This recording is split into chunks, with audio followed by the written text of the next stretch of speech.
آج رات تم میرے کمرے میں گزارو گی تاکہ کسی اور مرد کی طرف نگاہ کرتے تمہیں یاد رہے تم میر حاتم کی بیوی ہو۔ شہنیلا کا منہ دبوچتے حاتم نے شدید غصے سے کہا۔ جب سے اسے معلوم ہوا تھا شہنیلا اپنے کزن کے ساتھ لنچ پر گئی تھی، اس کے تن بدن میں آگ لگی تھی۔ جب آپ اس رشتے کو مانتے ہی نہیں تو یہ سب کیوں کر رہے ہیں؟ مجھے آزاد کر دیں، شہنیلا نے نم لہجے سے کہا تو حاتم کا غصہ مزید بڑھ گیا۔ وہ اسی وقت کھینچتے ہوئے اپنے کمرے میں لے گیا۔ آج میں تمہیں ایسی آزادی دوں گا کہ تم مرتے دم تک یاد رکھو گی، کہتے ساتھ حاتم نے شام کے 5 بج رہے تھے۔ وہ آئینے کے سامنے کھڑی اپنا آپ سنوار رہی تھی۔ اس نے چست لباس پہنا ہوا تھا جو اس کے خوبصورت قد و خال کو نمایاں کر رہا تھا۔ اس نے اسکن رنگ کی پینٹ اور گلابی رنگ کی شرٹ پہنی ہوئی تھی جو اس کے خوبصورت جسم پر بہت جچ رہی تھی۔ وہ خاندان کی ایک واحد لڑکی تھی جس پر حسن ختم ہوتا، دودھیا رنگت، ملائی جیسی جلد، ہیزل گرین آنکھیں جو اس کی قیامت خیز تھی۔ اس کو دیکھ کر کسی گڑیا کا گمان ہوتا تھا۔ خوبصورت لمبے آبشار کی مانند بال جو کمر سے بھی نیچے تک تھے جسے اس نے پشت پر پھیلایا ہوا تھا، گلابی پکڑیوں کی مانند ہونٹ جس پر گلابی رنگ کی لپسٹک لگا کر وہ مزید حسین لگ رہی تھی۔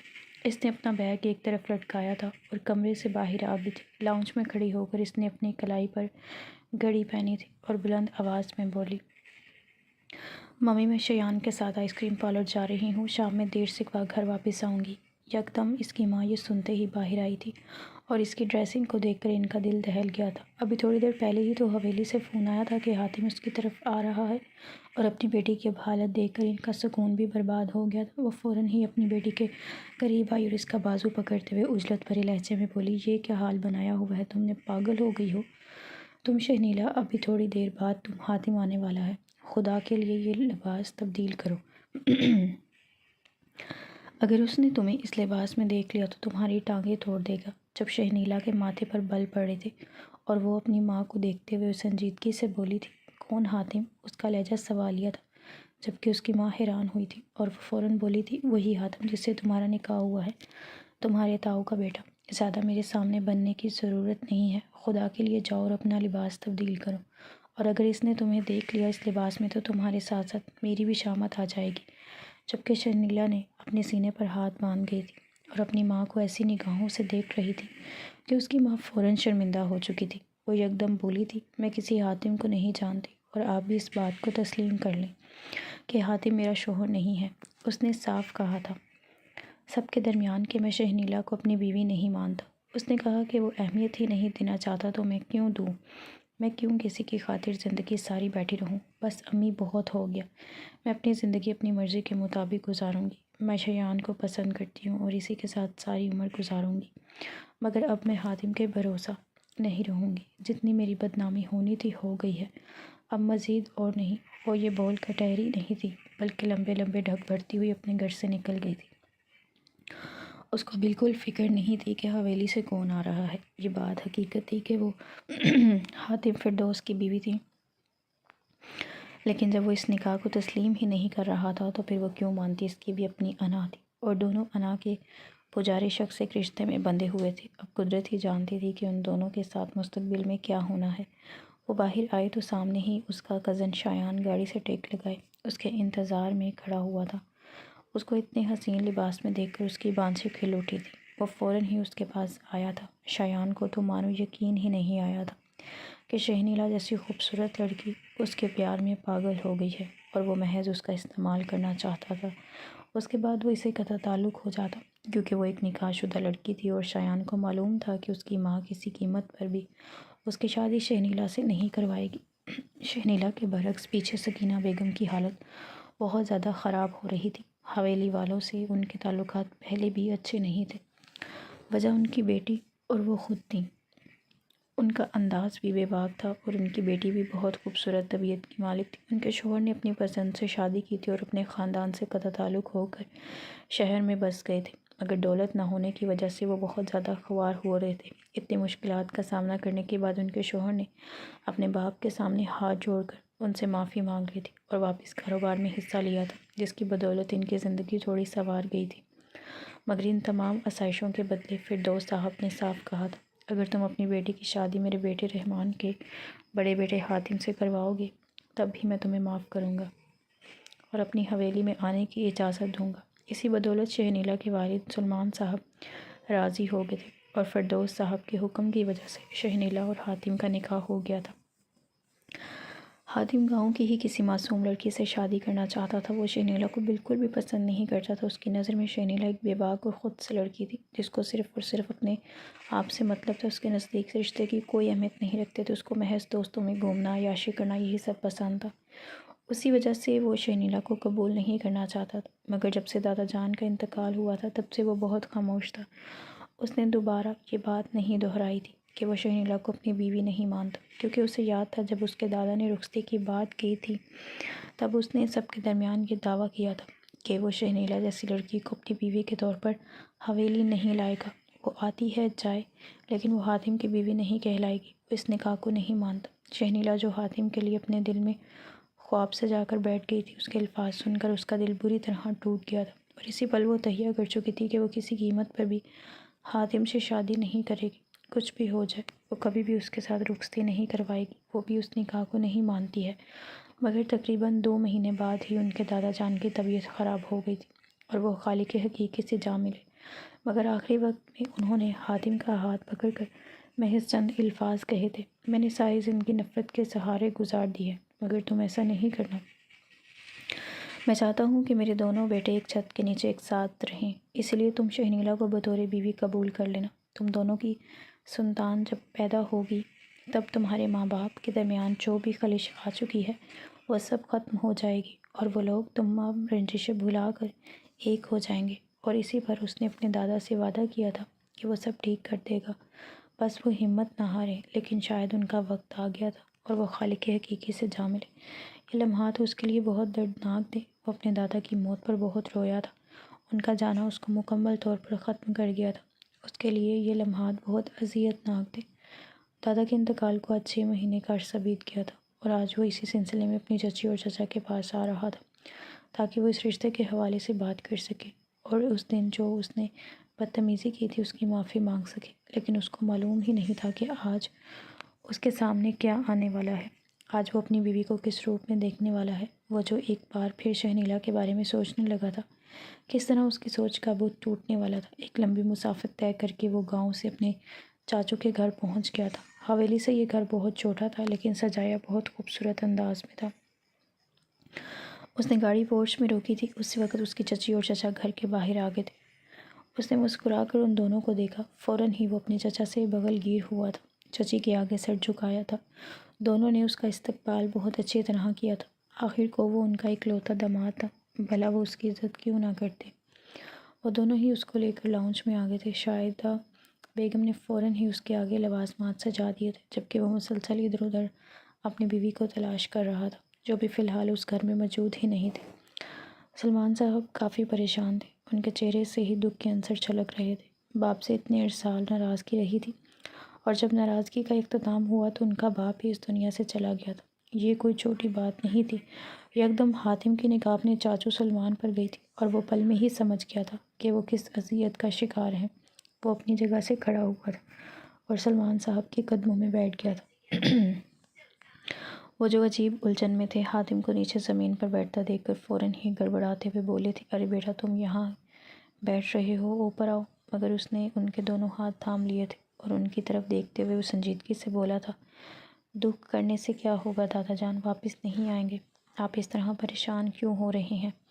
ابھی آپ نے کاروبار دیکھنا ہے، اس طرح نڈال ہو جائیں گے تو سب چیزیں کیسے سنبھالی جائیں گی؟ اپنی بیٹی بھی تو رخصت کرنی ہے۔ وہ اس انداز میں بولا تھا کہ شاہدہ بیگم اور سلمان صاحب نے حیران ہو کر حاتم کو دیکھا۔ کیا وہ ان کی بیٹی کو تسلیم کر چکا تھا؟ اس نے سر جھکایا تھا اور مزید بولا تھا: میں اپنے لفظوں پر بے انتہا شرمندہ ہوں۔ مجھے اس طرح سے شہنیلا کی توہین نہیں کرنی چاہیے تھی۔ بس میں دادا کی وجہ سے تھوڑا ناراض تھا۔ وہ ہمیشہ کہتے تھے کہ میں سلمان کی شادی اپنے گاؤں کی ایک لڑکی سے کروانا چاہتا ہوں، لیکن سلمان نے میرا مان توڑ دیا اور اپنی یونیورسٹی کی لڑکی کو پسند کر کے شادی کر لی، جو بہت ہی بے باک ہے۔ اس کو بالکل بھی ڈھنگ نہیں ہے، اور جب اس نے اپنی بیٹی پیدا کی تو اس کو بھی وہ اپنے طور طریقے سے ہی چلا رہی ہے۔ یہی سب خناس میرے دماغ میں بھرا ہوا تھا، اسی لیے میں شہنیلا سے نفرت کرنے لگا تھا، اور جب میں نے شہنیلا کو دیکھا تو میری نفرت زور پکڑ گئی تھی۔ ہمارے گاؤں میں اس طرح کی لڑکیوں کو بہت برا سمجھا جاتا ہے اور میرے دماغ پہ بھی یہی سب کچھ چلتا ہے، مگر میں اب تہیہ کر چکا ہوں کہ میری بیوی ہے، اس کو جس طرح سے میں چلاؤں گا وہ چلے گی۔ یہ بات مجھے بہت دیر سے سمجھ آئی ہے، لیکن آ چکی ہے، اور میں اس بات کے لیے معافی مانگنا چاہتا ہوں کہ میں نے سب کے درمیان آپ کی بھی عزت کا مان نہیں رکھا تھا۔ وہ بہت ٹہر کر اپنی ہر بات شاہدہ بیگم اور سلمان صاحب کو بول رہا تھا۔ وہ جانتا تھا ہو سکتا ہے کہ شاہدہ بیگم کو اس کی باتیں بری لگی تھیں اور وہ ناراض ہو جائیں، لیکن اس نے بات کرتے ہوئے کسی بھی بات کا پردہ نہیں رکھا تھا۔ وہ صاف کوئی سے بولا تھا، جبکہ شاہدہ بیگم ان باتوں سے واقف تھی، اسی لیے انہوں نے کسی بات کا بھی برا نہیں منایا تھا اور خاموشی سے سر جھکا دیا تھا۔ سلمان صاحب نے بھی اس کے کندھے پر ہاتھ رکھا تھا اور کندھا تھپتھپاتے ہوئے بولے تھے، مجھے اس بات کی بے انتہا خوشی ہے کہ تمہیں اپنی غلطی کا احساس ہو گیا ہے۔ میرے لیے یہی کافی ہے، میں پورے دل سے اپنی بیٹی تمہارے حوالے کرنے کے لیے تیار ہوں، بلکہ مجھے خوشی ہوگی کہ حاتم فردوس میرا داماد بننے کے لیے تیار ہے۔ وہ اتنے مان سے بولے تھے کہ حاتم بے ساختہ ان کے گلے سے لگا تھا اور وہ ایک بار پھر معذرت کر کے بیٹھ گیا تھا۔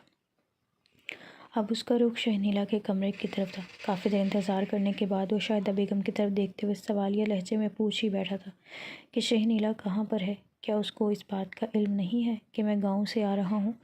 دراصل میں اس سے ملاقات کے لیے ہی آیا ہوں، تاکہ ہم دونوں کے درمیان جو بھی غلط فہمیاں ہیں ہم دونوں ان تمام غلط فہمیوں کو دور کر لیں، مگر اس کا نام و نشان نہیں ہے۔ آخر وہ کہاں پر ہے؟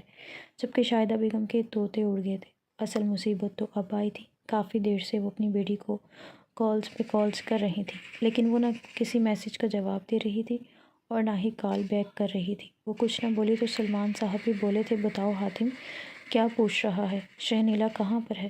جب سے میں آیا ہوں آفس سے وہ مجھ سے بھی ملنے نہیں آئی۔ شاہدہ بیگم کی ہتھیلیاں پسینے سے بھیگ گئی تھیں۔ ٹھنڈ ہونے کے باوجود ان کے ماتھے پر پسینے آ رہے تھے۔ حاتم یہی سمجھ گیا تھا کہ شہنیلا گھر پر نہیں ہے۔ اس نے گھڑی کی طرف دیکھا تو رات کے 8 بج رہے تھے۔ اس نے ضبط سے مٹھیاں بھینچی تھیں اور سرد ترین لہجے میں بولا تھا، شاہدہ چچی میں آپ سے کچھ پوچھ رہا ہوں، میری بیوی شہنیلا کہاں پر ہے؟ وہ چبا چبا کر بولا تھا، جبکہ شاہدہ بیگم نے نظر اٹھا کر حاتم کو دیکھا تھا۔ ان کا داماد لاکھوں میں ایک تھا، اگر چراغ لے کر بھی ایسا داماد ڈھونڈنے کے لیے نکلتی تو کبھی بھی انہیں ایسا داماد حاصل نہیں ہوتا۔ کتنی بڑی جائیداد کا وہ اکلوتا وارث تھا۔ اگر ان کی بیٹی کی شادی حاتم فردوس سے ہو جاتی تو ان کی بیٹی رانی کی طرح رہتی، لیکن ان کی بیٹی کو کبھی عزت کی زبان سمجھ آئی ہی نہیں تھی۔ انہوں نے ہتھیار ڈال دیے تھے کیونکہ حاتم اب کسی بھی قیمت پر سچ جانے بغیر چپ نہیں رہ سکتا تھا۔ انہوں نے نظر جھکا کر تمام تر رودات سے حاتم کو آگاہ کر دیا تھا۔ اس کو یہ بھی بتا دیا تھا کہ وہ کس کے ساتھ گئی ہے اور کہاں پر گئی ہے۔ اس نے ضبط سے مٹھیاں بھینچی تھی اور وہ فوراً ہی اپنی جگہ سے کھڑا ہو گیا تھا۔ جیسے ہی وہ کھڑا ہوا تو سلمان صاحب اور شاہدہ بیگم بھی دہل کر کھڑے ہوئے تھے۔ وہ شاہدہ بیگم کی جانب دیکھتے ہوئے بولا، ارادہ آپ کے ساتھ معافی مانگ کر تمام معاملہ طے کرنے کا تھا، لیکن شاید آپ کی بیٹی کو یہ سب کچھ پسند نہیں ہے، اس کو محض ضلالت ہی اچھی لگتی ہے، تو میں اب اس کو بتاؤں گا کہ ضلالت اصل کس بلا کا نام ہے۔ چچا جان میں معافی چاہتا ہوں، لیکن آج ہی میں رخصتی لے رہا ہوں، وہ کافی سرد ترین لہجے میں بولا تھا۔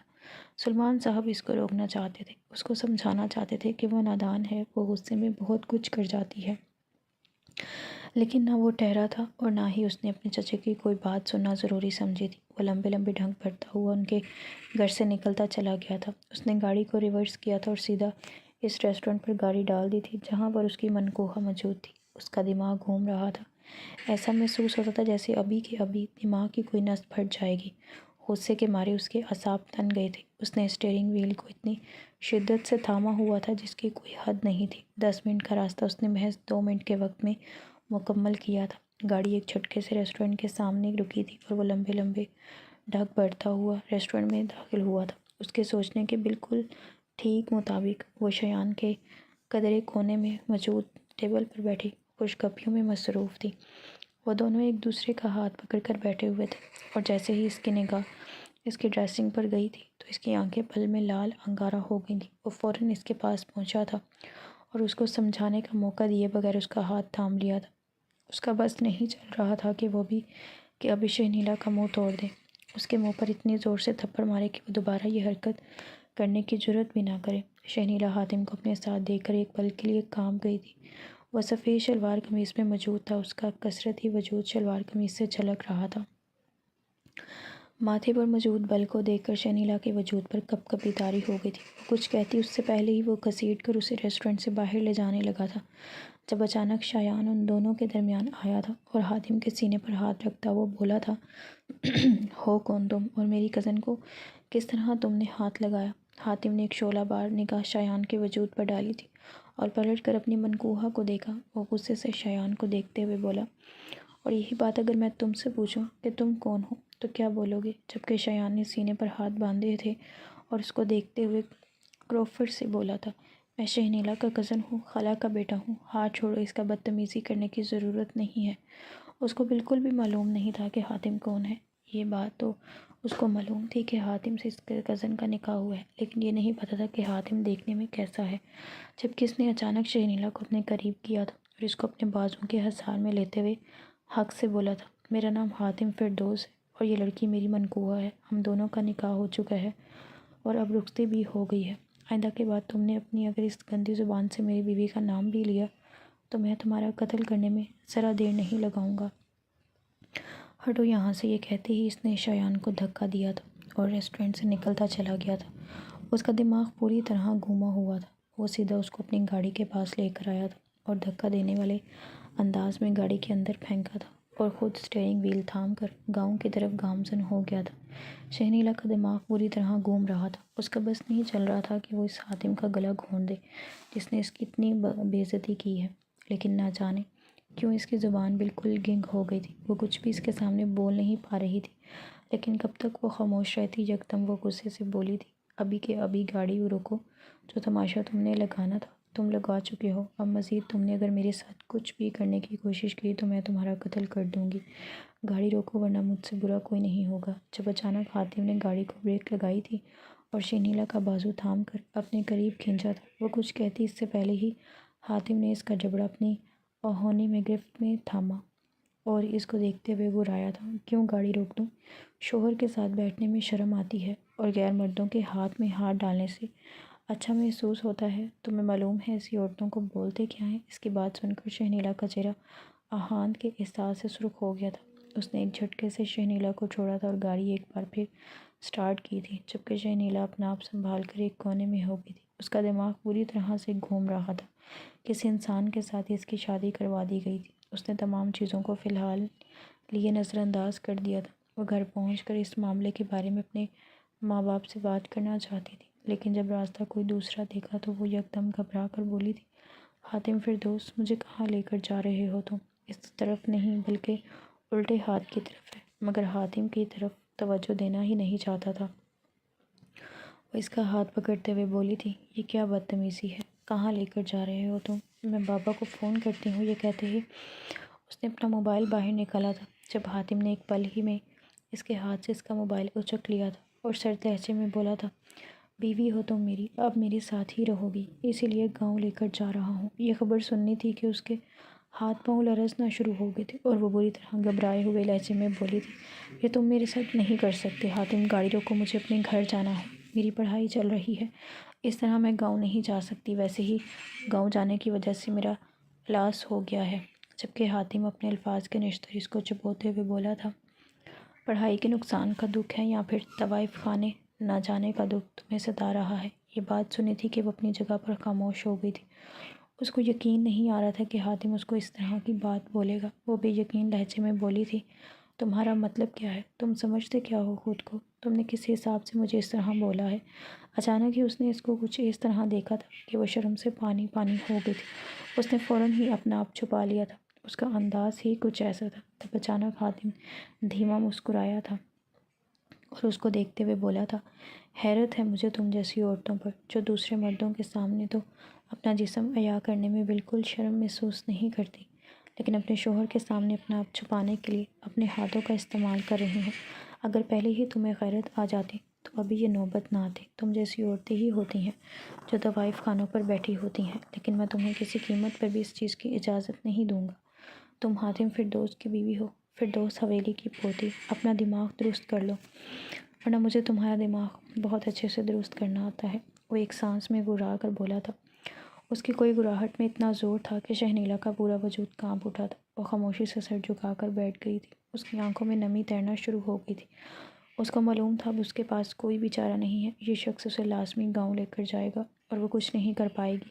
اس لیے اس نے خاموش رہنے میں ہی عافیت جانی تھی، کیونکہ اس انسان کا کوئی بھروسہ نہیں تھا، اس کی زبان میں بالکل بھی لگام نہیں تھی، اس کے منہ میں جو آ رہا تھا وہ بولتا جا رہا تھا۔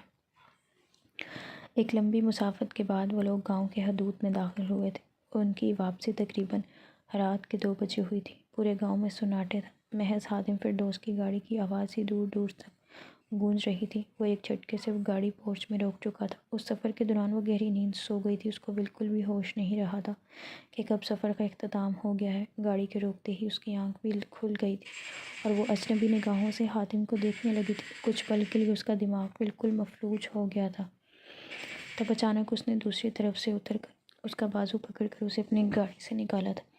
وہ یکدم ہوش کی دنیا میں آئی تھی اور حاتم کے ہاتھ پر اپنا ہاتھ رکھتے ہوئے بولی تھی، مجھے چلنا آتا ہے، میں چل سکتی ہوں، ہاتھ چھوڑے میرا۔ اس کا لہجہ یکدم تبدیل ہو گیا تھا، کیونکہ اب وہ اس کے حدود میں تھی۔ اگر وہ کچھ بھی کرتی تو اس انسان کا کوئی بھروسہ نہیں تھا کہ وہ پل میں اس کو گولی اڑا دیتا۔ اسی لیے اس نے خاموش رہنے میں عافیت جانی تھی۔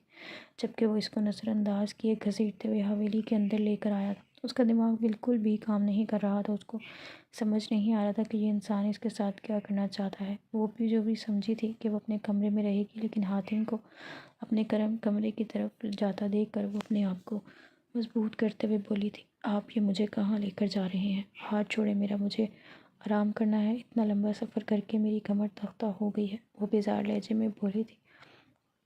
یکدم حاتم اس کی طرف مڑا تھا۔ وہ اس کو دیکھتے ہوئے بولا تھا، فیصلہ ہو چکا ہے لڑکی، تم آج سے میرے ساتھ ہی رہو گی۔ میں تمہارے ماں باپ سے رخصتی لے کر آیا ہوں۔ آج کی رات تم میرے کمرے میں گزارو گی تاکہ کوئی اور مرد تمہاری طرف دیکھنے سے بھی ڈرے۔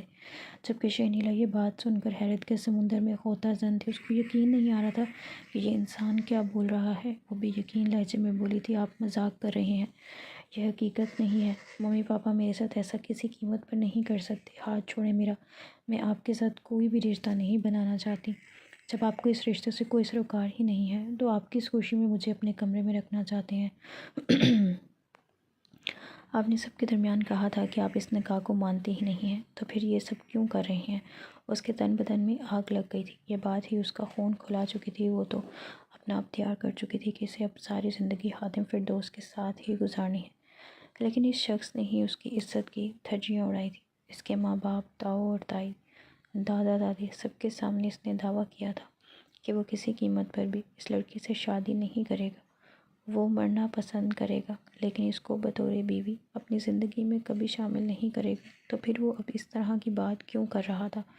چند پل کے لیے حاتم خاموش ہوا تھا اور پھر اس کی طرف دیکھتے ہوئے بولا تھا، بہت آزادی چاہیے تمہیں، بہت زیادہ دماغ چلنے لگا ہے تمہارا۔ اس نکاح کو میں نہیں مانتا، لیکن تم تو مانتی ہو نا، اس حساب سے تم میری بیوی ہوئی۔ اس نے اپنے طور پر ہی بات کو جوڑ لیا تھا اور شہنیلا کو گھسیٹتے ہوئے اپنے کمرے کی طرف لے جانے لگا تھا۔ اس کا دماغ بری طرح گھوم چکا تھا۔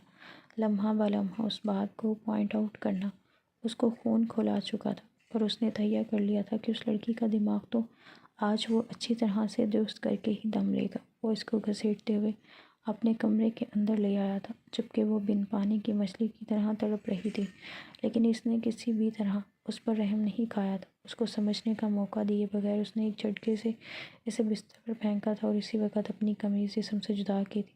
شہنیلا کا پورا وجود کانپ اٹھا تھا۔ وہ حاتم کے آگے ہاتھ جوڑتے ہوئے بولی تھی، خدا کے لیے میری ذات کو اس طرح مت رون دو، میں اپنے آپ کو معاف نہیں کر پاؤں گی، کیونکہ میرے ساتھ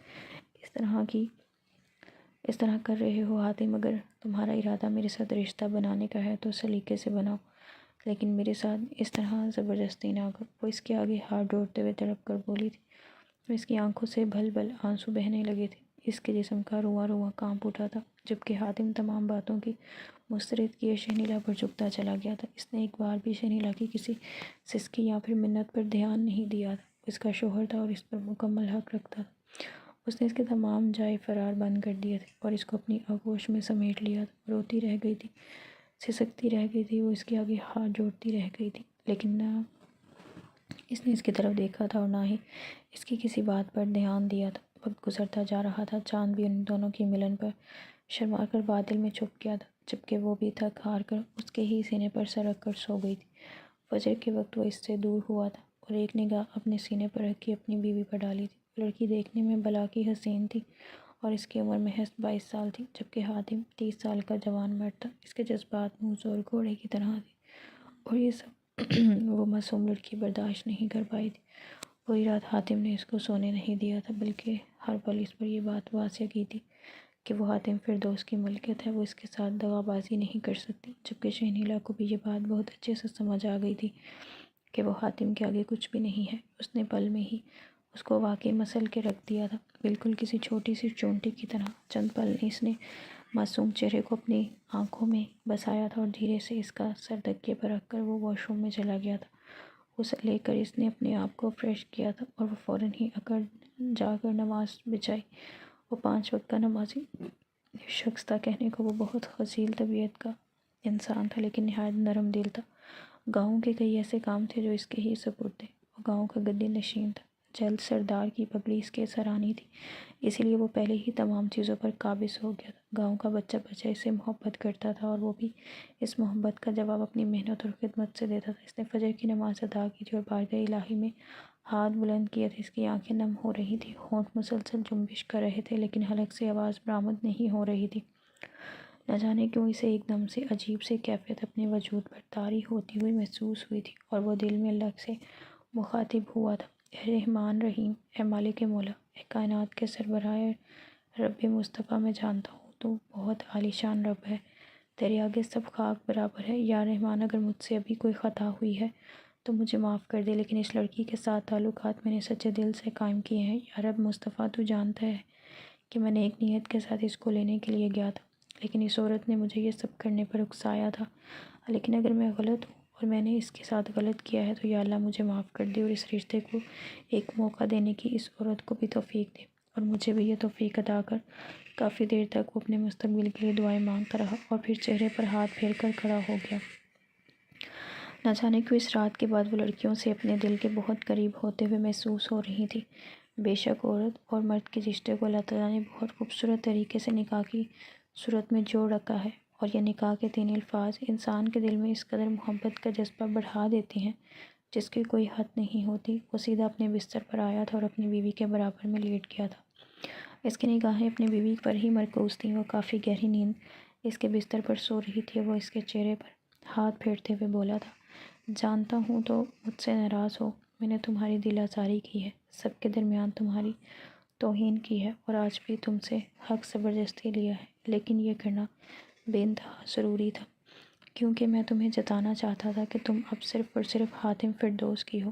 اگر میں نے غلط کیا ہے تو میں تم سے معافی مانگتا ہوں۔ ہاں، یہ بات حقیقت ہے کہ میں تمہارے منہ پر تم سے معافی نہیں مانگ سکتا، کیونکہ میری غیرت کو گوارا نہیں ہوگا، مگر میں وعدہ کرتا ہوں کہ میری ذات سے جتنا بھی ہو سکے گا میں تمہاری حفاظت کروں گا اور تمہارا خیال رکھوں گا۔ یہ کہتے ہی اس نے شہنیلا کو اپنے قریب کیا تھا اور اس کا سر اپنے سینے پر رکھتے ہوئے گہری نیند سو گیا تھا۔ اگلی صبح جب اس کی آنکھ کھلی تو اس کی بیوی اس کی گرفت سے نکلنے کی ہر ممکن کوشش کر رہی تھی۔ وہ نیند میں ہی دھیما سا مسکرایا تھا، جبکہ شہنیلا کا بس نہیں چل رہا تھا وہ کسی بھی طرح یہ حصار توڑ کر کہیں دور بھاگ جائے۔ تب اچانک اس نے مسکراتے ہوئے شہنیلا کو مزید اپنے قریب کیا تھا اور اس پر گرفت سخت کرتا ہوا اس کو اپنے نیچے کر گیا تھا، جبکہ شہنیلا کو اپنا دم نکلتا ہوا محسوس ہو رہا تھا۔ ایک بار پھر اس کو اسی روپ میں آتا دیکھ کر اس کی جان نکلنے پر ڈر آئی تھی اور وہ منت کرنے والے انداز میں بولی تھی: خدا کے لیے مجھے چھوڑ دیں، مجھے بھوک لگ رہی ہے، کافی دیر سے آپ کو ہٹانے کی کوشش کر رہی ہوں، میں دب جاؤں گی، میری ہڈی پلیز ہٹیں، وہ منمناتے ہوئے بولی تھی، جبکہ حاتم کی نیند بھگ سے اڑ گئی تھی۔ یعنی اس کی بیوی اس کو موٹا کہہ رہی تھی اور یہ بات اسے کسی قیمت پر بھی گوارا نہیں تھی۔ وہ بے ساختہ بولا تھا: میں تمہیں موٹا نظر آ رہا ہوں، جبکہ وہ سر اس بات میں ہلاتے ہوئے بولی تھی: تو آپ اپنا جسم دیکھیں اور میرا جسم دیکھیں، اتنی نازک سی لڑکی کی ہڈیاں توڑ رہی ہیں، ہٹے نا، وہ تکلیف سے کرا کر بولی تھی۔ حاتم مسکراتے ہوئے اس کو اپنی گرفت سے آزاد کر گیا تھا، جبکہ وہ بستر سے اٹھی تھی، لیکن جیسے ہی اسے اپنی حالت کا اندازہ ہوا تھا وہ فوراً ہی اپنے گرد کمبل لپیٹ گئی تھی۔ حاتم نے ایک زوردار قہقہ لگایا، اس کو بہت زیادہ اس کی حالت کو دیکھ کر لطف آ رہا تھا۔ اس کو دیکھتے ہوئے بولا: سویٹ ہارٹ، جب تک میں اجازت نہیں دیتا تم میرے وجود سے دور نہیں جا سکتی، اسی لیے بیکار میں محنت کر کے اپنے آپ کو ہلکان نہ کرو، ننھی سی جان ہے، چند پل میں ہی ہلکان ہو جاؤ گی۔ جبکہ شہنیلا اس کے بدلتے روپ دیکھ کر حیران تھی۔ کل رات تک تو اس کے منہ سے محض انگاروں کے علاوہ اور کچھ نہیں نکل رہا تھا، اور اب اچانک سے اس کا تبدیل ہو جانا اس کی سمجھ سے بالا تر تھا۔ حاتم نے اس کے ماتھے پر ایک محبت بھرا بوسہ دیا اور کروٹ بدل لی تھی۔ وہ فوراً ہی بستر سے نکل کر واش روم میں بھاگی تھی، لیکن واش روم جاتے ہی اس کو احساس ہو گیا تھا کہ اس کے کپڑے باہر ہی ہیں۔ غسل لینے کے بعد اس نے دروازے پر دستک دی تھی اور گھبرائی ہوئی آواز میں بولی تھی، میرے کپڑے دے دیں، باہر ہیں۔ اس کی آواز جیسے ہی حاتم کے کان سے ٹکرائی تھی، مسکراتا ہوا اٹھا۔ وہ مزید اس کو تنگ کرنے کا کوئی ارادہ نہیں رکھتا تھا، کیونکہ ابھی فی الحال اسے اپنے ماں باپ کو بھی اس بات کی اطلاع دینی تھی کہ وہ اپنی من کوہا کو بیوی بنا چکا ہے۔ اس نے ہاتھ بڑھا کر کپڑے دے دیے تھے، چند پل بعد ہی تیار ہو کر باہر آ گئی تھی اور اب اسی کی ڈریسنگ ٹیبل کے سامنے کھڑی اپنے بال سکھا رہی تھی۔ حاتم نے ایک مسکراتی نگاہ اس کے وجود پر ڈالی تھی اور اس کو دیکھتے ہوئے سنجیدگی سے بولا تھا، دیکھو میں جانتا ہوں ہم دونوں کے درمیان سب چیزیں نارمل نہیں ہیں، مگر ہم یہ سب چیزیں نارمل کر سکتے ہیں۔ تم مجھ سے وعدہ کرو کہ تم نیچے جا کر کوئی بھی ہنگامہ نہیں کرو گی، اماں ابا کے سامنے تمیز سے پیش آؤ گی۔ اگر تم نے کوئی بھی بدتمیزی کرنے کی کوشش کی تو یاد رکھنا شہنیلا، آخر میں آنا تم نے میرے پاس ہی ہے۔ جبکہ شہنیلا تو کل ہی توبہ کر چکی تھی کہ وہ اس انسان سے دوبارہ کوئی پنگا نہیں لے گی۔ کل رات ہوئے واقعے سے وہ بہت زیادہ خوف زدہ تھی۔ اس نے خاموشی سے سر اس بات میں ہلا دیا تھا۔ اس کے مان جانے پر وہ دھیما سا مسکرایا تھا اور اس کے گال پر چٹکی کاٹتے ہوئے بولا تھا، گڈ گرل، جلدی کرو، ہمیں دیر ہو رہی ہے۔ اس نے اپنے بال سنوارتے تھے اور دوپٹہ سر پر جمایا تھا۔ اس نے کافی کپڑے یہاں موجود تھے، اسی لیے اسے پریشانی نہیں ہوئی تھی۔ اس نے شلوار قمیض زیب تن کیا ہوا تھا جو اس کے وجود پر کافی خوبصورت لگ رہا تھا۔ اس کے پاس میک اپ کا سامان بھی تھا، اس کی وجہ سے وہ مزید پریشان نہیں ہوئی تھی۔ وہ ہلکا پھلکا تیار ہو کر حاتم کے ساتھ نیچے کی طرف بڑھ گئی تھی۔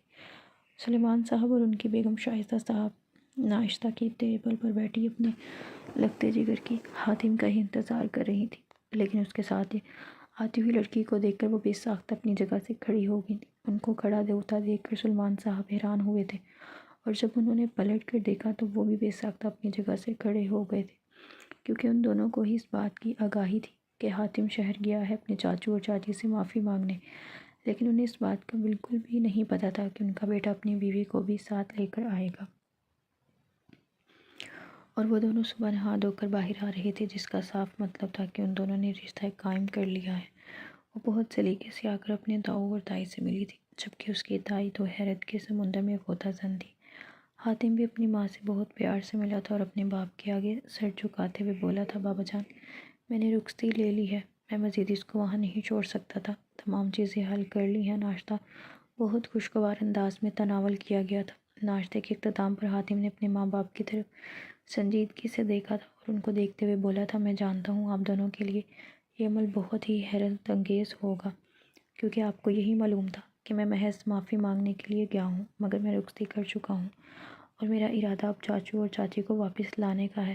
دادا کی خواہش تھی کہ چاچو اور چاچی ہمارے ساتھ حویلی کی چھت تلے رہیں، ان کی آخری خواہش کو میں پورا کرنا چاہتا ہوں۔